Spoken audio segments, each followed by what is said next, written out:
Social Brew Magazine. Happy to be here. I am here with somebody pretty special today, St. Louis's own Old Forester Master Taster, Jackie Zykan. Jackie, how you doing? I'm good. Really good. We're Really good. We're in Louisville. Drinking a little finest. bit? Yeah, absolutely. And we're going to talk about your job. We're going to talk about what you do in this role. Okay. We'll talk a little beer too. Okay. But before we get to that, it is a St. Louis magazine. You are St. Louis's own Jackie Zykan. Tell us a little bit about your life growing up in St. Louis. Sure. So I grew up in Florissant, right, in North County, and was a little Catholic school rat my entire life. Right. Mm-hmm. I went to Incarnate Word Academy because I know someone's going to ask, where'd you go to high school? Right. You have to, St. Louis. Yeah. So my family all still lives there. I go back as much as I can because they don't have thin crust pizza in Louisville, Kentucky. I don't know why, right. But I guess I'm going to have to open an Emo's down here.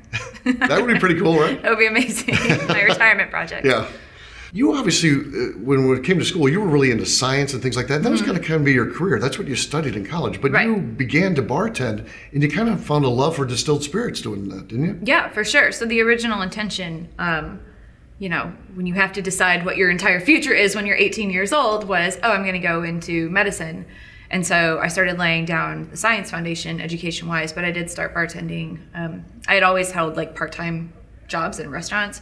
The day I turned 21, it's Missouri, you have to be 21, I started bartending and I loved it. And then life kind of took me in sorts of weird ways and I ended up in Louisville, Kentucky, and there was walls and walls of brown spirits I knew nothing about because when I left St. Louis almost 10 years ago, you had like 3 whiskeys to choose from, right? And that's it. So I came down here and was like, oh my gosh, like how little I know about all of this. And it was just, I fell in love and it was insatiable from that point forward. So talk to us a little bit about the move to Kentucky and how ultimately what you were doing when you moved to Kentucky and how that then would lead to you getting to Old Forester. Well, I moved down here for my ex-husband's job. And so I was just kind of here as a wife, I guess. I didn't really have a point in being in Louisville, but here I am. And so to meet people and just to keep myself busy, I got back into bartending. It was just an easy fit. And I would just pick up stuff on the side, shaker for hire things. So I did work with Heaven Hill, with Four Roses, for Woodford, for Jack, for St. Germain, for Copper King's Brandy, just trying to stay busy. And I kind of rose through the ranks with a restaurant group based here and eventually became their beverage director, opening up their bars in all different states. And one day the opportunity came up. I guess Old Forester needed somebody that understood the bar side and the cocktail side as well as the science side. And my mother can be proud I'm finally using these college degrees. So, and your role today is Master Taster. What exactly does that mean and what does that job entail? It's a hybrid role between global marketing and production. And so it deals with everything from what goes onto the label, the drink strategy around it, what barrels are going to go into what blends, the quality control of distillate. It's kind of all over the place. But basically, birthday bourbon, everyone knows and loves birthday bourbon. Someone has to pick what those barrels are going to be. And it's not just, here's a good barrel, there's a good barrel. It's do they make sense? So the blending aspect is a huge part of it. But also, what proof is it going to be? How far do we want to filter it? What package is it going to go in? Because not every package can handle certain proof. So it's kind of a little bit of everything. No day is the same. Some days I'm doing things like this with you. Right. And some days I'm in a warehouse covered in spiders. And some days I'm in a corporate campus feeling, completely out of place. But yeah, it's kind of all over the place, but it's a great brand to work on. We're a very small team. It's still kind of a small brand. And so it's a nice little family. I know it can be hard to talk about some of your personal accomplishments. That's always a tough thing to do. Yeah. But you've been involved in so many cool things, and we're St. Louis proud. Talk to us a little bit about some of the projects that you've been involved with since you've taken over this role and bringing to market things that maybe the audience has tasted but didn't know you were necessarily involved with. Well, when I started with Old Forester, they had just released 1897. So I am now part of continuing those brands, obviously, but wasn't part of the development of them whatsoever. The 1910 expression, if you had that one, the proof is my fault. You're welcome. Proof to taste. The birthday bourbons for the past 4 years have been proofed by myself and Chris Morris. Even though we fight about it every year, we always come to an agreement. The entire line of cocktail provisions from Old Forester, that's completely my project in and of itself. The price point, the proof point on rye, you can blame me for that one as well. The entire single barrel program, when I first started, we were doing 15 barrels a month, and now we're up close to 50. And we've got some expansions coming out with that. So that all falls under me. The President's Choice lots that you can get only at the distillery, those fall under me to give to Campbell. Kind of a little bit of a lot of, now that you say it, I'm like, oh man, Right. I've been busy. You might have to ask for a raise. You start going through the checklist. You're like, I need a wait. raise. Right. So, your career is here in Louisville, but your heart remains in St. Louis. So It tell us does. a little bit about that love for St. Louis and the things besides the thin crust pizza that bring you back to your hometown. You mean the twisted ravioli? Yes. No, it's everything. St. Louis is such a great city, and I lived there for 24 years, so it's always going to be home. And it's not just St. Louis, it's Missouri in general. Right. So I think Missouri has some of the most beautiful outdoor areas ever, and I actually go back and go camping and hiking and floating quite a bit in Missouri. But I don't know. I don't run into people that I know very much. Like, everyone's kind of like dispersed. Some people have stayed. But that's where my family is, so it's always going to resonate as home with me. But it's great because the city has grown so much and developed so much that every time I come back to visit, there's something new to explore. And it's like, oh, wow, we have this now. This Right. is great. Yeah. I don't know. This job has spoiled me. I mean, it's a global position, so I've been all over the place. And you come back to St. Louis and you're like, oh, they have that too here? Oh, great. This is awesome. I would move back, but I can't lift the distillery and Right, warehouse right. and like relocate it. So When we talk about Louisville, many people talk about the fact Louisville is a foodie town. I don't think St. Louis, at least on a nationwide basis, really gets in those discussions, but it truly is. What are some of your favorite maybe neighborhoods to go to, some of the local restaurants, or favorite types and styles of food to eat in St. Louis? sure. So I'm going to say thin crust pizza. Sure. I talk about thin crust pizza Right. more than I talk about whiskey. Like Right. it's insane. But I think what St. Louis has going for it is that let me back up. Louisville is a great foodie town. It There's is. a lot of independent restaurants here. It's great. It's this like nice little culinary oasis. And I think that exists just as heavily in St. Louis. It's just more spread out. And so you don't think of it in that concentrated form and just like plot it there. But there's so many family-owned restaurants in St. Louis and so many old school restaurants in St. Louis that are non-chain Right. that, it's kind of like that's your neighborhood. That's where you grew up. You always are fond of places like that. There's a few places in Florissant that still, I don't know. And like, is it like a Michelin star restaurant? No, but it's Right. home. You know Yeah. what I mean? So like it's so much more important that way. But I mean, I will always go back to Old Town Donuts in Florissant. I will always go to Fritz's, the original one in Florissant, that one. This BJ's Pizza is like on the corner. Okay, BJ's Pizza. If you haven't, just do it. Just trust me. It's sick. I have a really sick obsession with St. Louis style pizza. Like, I try to remake it here, and I just can't do You can't. it. There's Can't. something. No. Maybe it has to be made.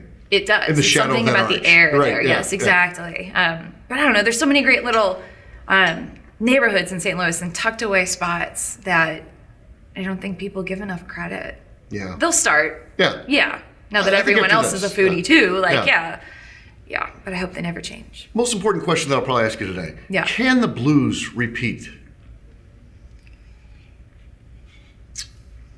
I'm not saying they can't. Okay. But I don't know That if they doesn't sound will, and I don't know. confident. No, That doesn't sound confident. You know what? I don't care if they do or not. I still love them. And how great was that run that they went on last year? Well, earlier in the season though, I was was nervous. horrible. Yeah. Oh, I know. I went to quite a few games and still love them. Still love them. They could not win a single game all season for like 10 seasons in a row. I will still love them. Okay. They lose game number 6 in St. Louis. You think they got to take care of business. They're up 3-2. They lose game number 6 in St. Louis and get killed, by the way. They got blown out off the ice. They have to go up to Boston to win game 7. How did you feel going into that game about that one? Well, it's interesting because someone that I work with is from Boston, and so we had a nice little spell together there. But I don't know. Honestly, I don't think you have to be at home to make your win that much more impressive at all.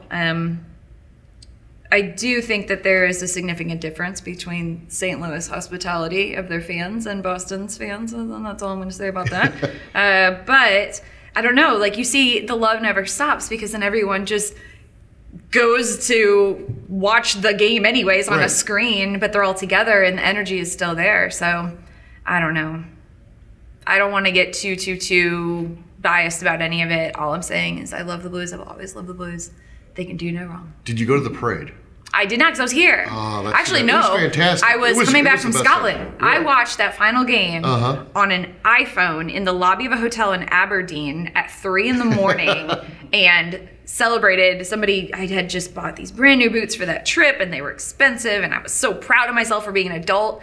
And someone on that trip with us poured her Budweiser into the boot and drank out of my boot to celebrate. Really? And she was from Boston, and that was a win for me. Yeah, absolutely. Except now my shoe smells like beer. Whatever. So our magazine is Local Brew Magazine. Yes. First of all, are you a beer fan? I am, of course. Okay. I'm a very diverse imbiber. All right. Tell us a little bit about the St. Louis beer scene. What do you like? I mean, obviously we have largest breweries in the world around there. We got a great craft scene. Where do you fit on that scale? Are you kind of into a little bit of everything, or? I'm into a little bit of everything. I am. I never got super into the whole like hoppier the bigger the better, like the weird hophead movement that happened. I was never that. My taste buds are, this is going to be the most pretentious thing that ever comes out of my mouth, but I have a very sensitive palate. And so super bitter beer is like the most like intense thing for me. So it's just not fun for me. Right. But I love everything. I think some of the local breweries, now, I mean, they're not so small anymore, but some of the local breweries in St. Louis, hands down, put them up against anybody else. Yeah. Yes. I have a favorite. Am I allowed to say a favorite? You can say, as far as we're concerned, yes. Okay. Urban Chestnut is my favorite brewery, hands down, 100%. Absolutely. Because in the time where everyone was just exploding and doing nothing but ales, they were actually doing lagers, and that is so impressive because in such a competitive landscape, if you're going to invest the extra equipment to do something that's not just going to be able to ferment at whatever temperature, I applaud you. Urban Chestnut. So we're here at your office today, Old Forester. Yeah. It's a big year coming up here. As we end up 2019, 2020 is a huge year for you guys, big birthday year for the company that makes birthday bourbon. So tell us about the anniversary that's coming up. Sure. And what kind of special things are going to be going on next year? Right. So we started in 1870. Old Forester has legitimately been for sale for 150 years. Like, you've been able to buy a bottle, even during Prohibition. So that's a massive accomplishment. But it's the same family owning it the whole time. That's an even bigger accomplishment. They never gave up. So, of course, all of Brown-Forman is technically turning 150 because the company itself is, but it's special for Old Fo because we're the ones that started it all. We will have some celebratory products coming out. The press release hasn't gone out yet for them though, so I can't say exactly what they are. Okay. But we will have things coming out that you've never seen before from Old Forester, and blending practices that you've never seen before. This is actually my first falls completely on me blend in and of itself. So we'll see.